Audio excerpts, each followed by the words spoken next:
Assalamu alaikum. Zmunga nane lecture day lecture number 144 and this is about Charles law. The Charles law na mahki munga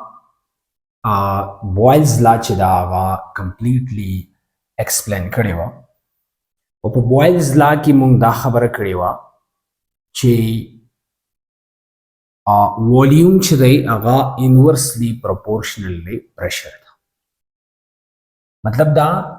چې د پرشر سره د ګیس والیوم چې دی هغه چینج کیږي او د چینجز نه مطلب دا دی چې د پرشر ته اپلای کیږي جو والیوم چې دی هغه کمیږي او پرشر کمې نو والیوم سیوا کیږي انورس ویریشن دی د دواړو په منځ کې او بیا موږ په ګرافیکل ریپرزنټیشن کې دا خبره کړې وه چې بوایلز لا چې کوم ګراف مونږ له راکوي هغې ته مونږ آیسوترم وایو ځکه چې هغه مونږ په کانسټنټ ټمپریچر باندې اخلو نو هغه ګراف ته ځکه آیسوترم وایي خو دغې ګراف ته ویلی کېږي هایپربولیک کرو یا هایپربولیک ګراف نو هغه لا کې بوایلز لا کې چې کوم ګراف مونږ جوړ کړی و یا بوایلز لا کوم ګراف مونږ له راکوي هغه هایپربولیک ګراف دی او یا هایپربولیک کرو دی په دلته په چارلس لا کې هم د دوو څیزونو په منځ کې ویریشن دی او هغه به موږ نن ایکسپلین کوو چې هغه دی د ولیوم او د ټمپریچر په منځ کې ویریشن د چارلس لا هسټري څه داسې ده چې په 1787 کې دا انټروډیوس کړې وه فرسټ ټایم باندې جیکس چارلس او دې وجې نه دې ته ویلی کېږي چارلس لا او چارلس لا چې دا د موږ ته د دوو څیزونو په منځ کې ریلیشن چې دی هغه پرووایډ کوي هغه دوه څیزونه کم دي یو ټمپریچر دی او بل والیوم دی او دا د چا دپاره دا د ګیسز دپاره په کانسټنټ پریشر باندې او په کانسټنټ ماس باندې یعنی مطلب فکسډ ماس اف ا ګیس او ورسره چې پریشر چې دی هغه هم کانسټنټ وي یا فکسډ پریشر وي نو د دې دوو څیزونو د کانسټنټ ساتلو نه بعد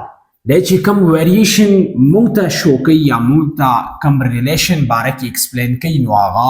د دوو څیزونو په منځ کې دی یو ټمپریچر دی او بل څه دی والیوم دې نه پس د دې لا سټیټمنټ راځي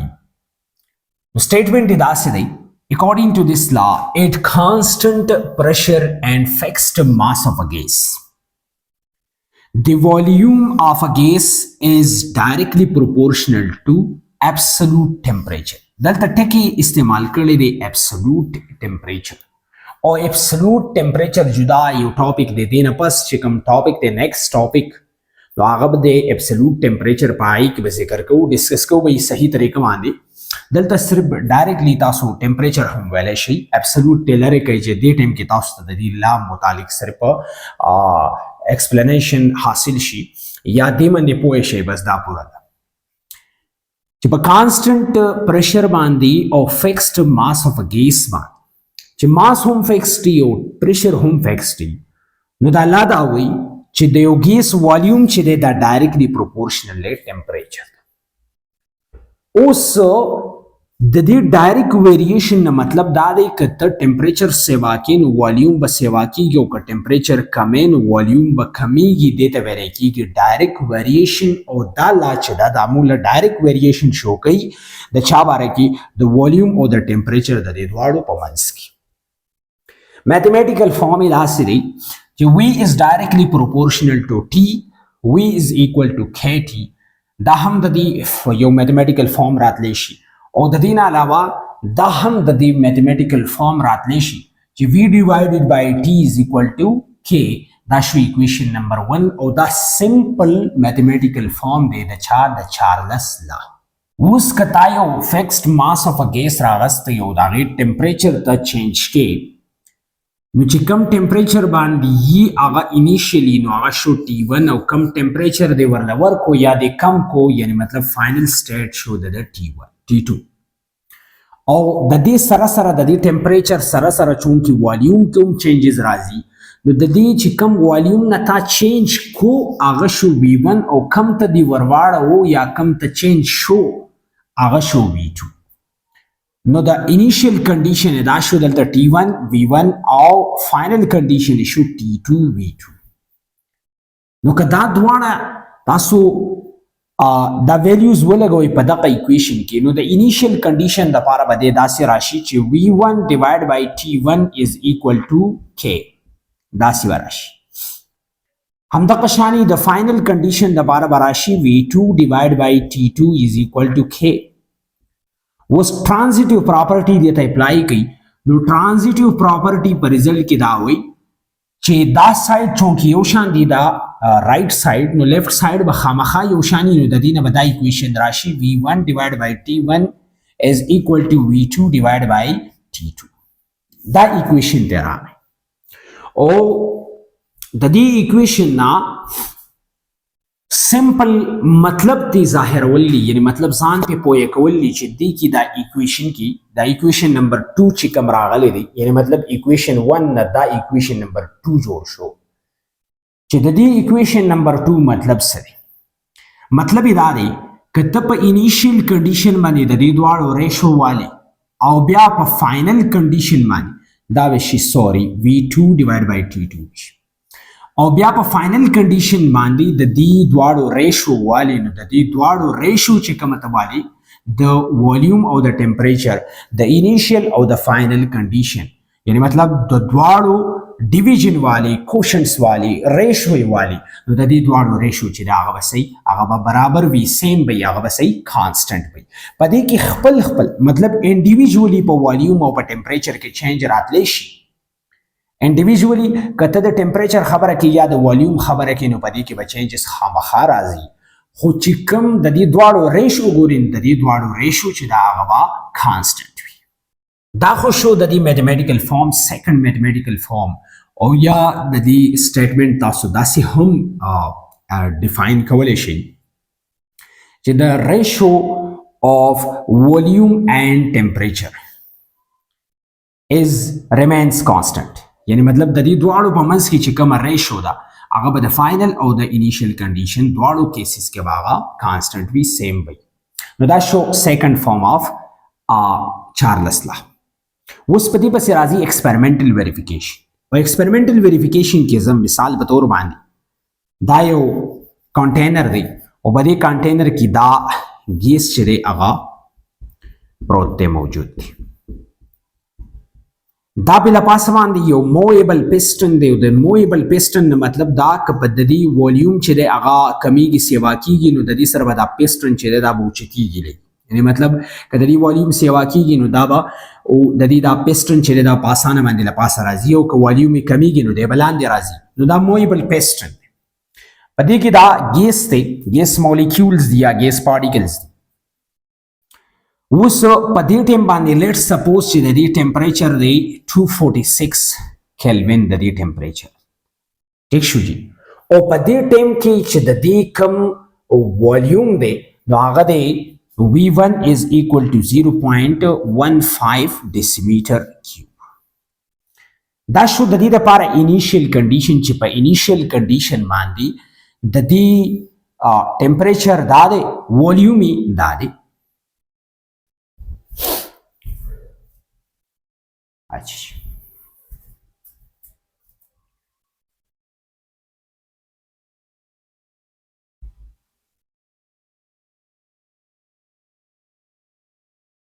اوس لیټ سپوز د دې لزه ټمپریچر ورکوم او ټمپریچر مې د دې سکو انکریز کو. لیټ سپوز د دې ټمپریچر مې انکریز کو هغه شو T2 چینج مې کو او چې کوم چینجینګ ټمپریچر دی هغه شو T2 او هغه لیټ سپوز دی 400 کیلوین ته مې د دې ټمپریچر ورسو نو خامخا به د دې والیوم سیوا کیږي. دې ټیم کې لیټ سپوز یعنی مطلب دا ایکسپریمنټل ډیټا ده او V2 شو د دې سا 0.25 decimeter cube د دې شو د دې والیوم شو. دا داسې شو دومره شو. اولې والیوم دومره وسی والیوم څه شو سیوا شو او هغه مویبل پسټن په لګېدل او د هغې په وجه باندې دی څه شو دی له پاسه لاړ. ټیک شو جي. اوس که دې دواړو ته تاسو وګورئ د دې دواړو دا ریشو چې دا څه راځي دا کانسټنټ راځي. لکه څنګه ریشو داسې وه چې V1 ډیوایډ بای T1 V1 divided by T1 چې دی هغه برابر دی V1 د څه برابر دی 0.15 divided by ټمپریچر دی 246 کیلوین دی او دا ډیسیمیټر کیوب دی نو که د دې دواړو ریشو زه واخلم هغې نه راځي 0.0006 ډیسیمیټر کیوب پر کیلوین راځي همدغه شانې که تاسو د دې دواړو ریشو معلومه کړئ نو دا به شي V2 divided by T2 is equal to V2 څومره دی 0.25 ډیسیمیټر کیوب شو او ټمپریچر چې کوم دی هغه 400 کیلوین ته واوښتو نو بیا یې انسر راکړو 0.0006 ډیسیمیټر کیوب پر کیلوین نو که دواړو ریشو ته تاسو وګورئ په انیشیل کنډیشن باندې ریشو راغله 0.0006 ډیسیمیټر کیوب پر کیلوین او په فائنل کنډیشن باندې هم دغه شانې ویلیو راغله اوس که تاسو انډیویژوال ته وګورئ انډیویژولی دې ټمپریچر ته وګورئ دا بدللی والیوم بدللی مطلب ټمپریچر T1 دی 246 او T2 چې دی هغه 400 کیلوین دی دغه شانې والیوم دلته 0.15 دی دلته 0.25 ډیسیمیټر کیوب نو ځان لا یا که تاسو سپیسیفیکلی صرف ټمپریچر یا والیوم ته ګورئ نو په هغې کې به چینجز خامخا راځي خو د دې پر ریشو کې به چینجز نه راځي هغه به صحیح هغه به کانسټنټ اوس دا ایکسپریمنټل ډیټا چې کومه ده دا موږ ته څه ښیي دا موږ ته دا ښیي چې کوم ریلیشن دلته راغلی دی ریلیشن نمبر 2 چې کوم دی یا ایکویشن نمبر 2 چې کوم دی چې V1 divided by T1 is equal to V2 divided by T2 نو دا صحیح دی او ایکسپریمنټلی یا د ایکسپریمنټل ډیټا نه دا پروف شوه چې د دې دواړو ریشو چې دا هغه څه ده هغه یو شان راځي یا سیم به یا به کانسټنټ اوس دې نه پس ګرافیکل ریپرزنټیشن راځي ګرافیکل ریپرزنټیشن نه مطلب دا چې د والیوم او د ټمپریچر په منځ کې کوم قسمه ګراف چې دی هغه به ډرا کېږي یا هغه موږ له کوم قسمه ګراف به راکوي نو که دې ته تاسو وګورئ نو لا مطابق چې ټمپریچر سیوا کې نو والیوم ورو ورو څه کېږي سیوا کېږي لیټ سپوز ټمپریچر میں لکه مطلب نارمل واغستو نو پوینټ دې ځای راکې راکوټ والیوم چې هر څومره دی خو مثال د انیشیل والیوم ټمپریچر مې سیوا کو والیوم ورسره ښه سیوا شو بیا ټمپریچر مې سیوا کو والیوم ښه سیوا شو بیا مې ټمپریچر سیوا کو چې ورو ورو ټمپریچر سیوا کوم والیوم ورو ورو څه کېږي سیوا کېږي نو د دې دا پوینټس که تاسو یو ځای کوئ نو د دې نه به داسې راشي دا جوین کوي د دې نه به داسې لاین راشي او دا لاین چې دی دې ته ویل کېږي سټریټ لاین اوس سټریټ لاین چې دی دا مونږ ته دا شو کوي چې د والیوم او د ټمپریچر په منځ کې ډایرکټ ویریشن دی او سټریټ لاین په هر ځای کې دا شو کوي چې د دوو کوانټیټیز په منځ کې سټریټ لاین ناغې د دې مطلب بدای چې د دې دواړو په منځ کې ډایرکټ ویریشن او ډایرکټ ویریشن نه مطلب دا که ته یو کوانټیټي سیوا کوې نو سیکنډ کوانټیټي به ورسره په خپله باندې سیوا کېږي او که یو کوانټیټي کمی نو دا سیکنډ به ورسره په خپله کمیږي اوس خبره دې ځای کې بله ده که چېرته ورو ورو زه دا ټمپریچر کمومه نو دا به اخرنی دا به ورو ورو کمیږي که نه والیوم ټمپریچر کموم والیوم به هم کمیږي نو دا فاینلی یو داسې دا که تا دا